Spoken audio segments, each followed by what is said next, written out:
Hello, this is Jeremy from the J-Man family and J-Man Garage. I'm continuing work on my expedition. This is a project that snowballed. If you haven't seen my other videos, I had a leaky radiator. So I was, went in to replace that, and then it snowballed into, well, I'm gonna do the timing chain and all that stuff. And so I finally got the engine all back together. New timing chains. You can see the valve cover, new valve covers, Ford Performance valve covers. I've done other videos about those, comparing them to the stock ones. It's all back together. New timing gear, all new pulleys, all new alternator, water pump. You name it. And it's hopefully it'll make it last a good while longer. It has 167,000 miles on it.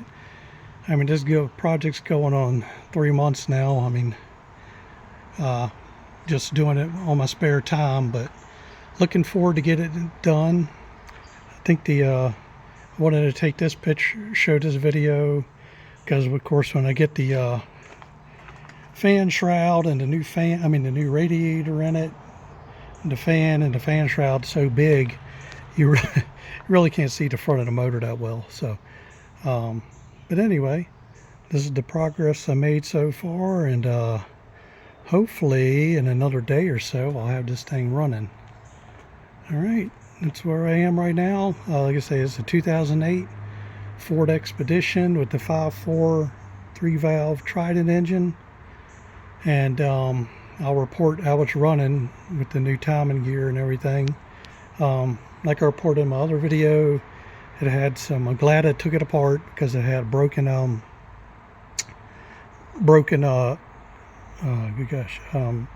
chain guide on the, I forgot what side it was on, but, and both of the hydraulic tensioners were leaking. So that's it. Like and subscribe. Bye.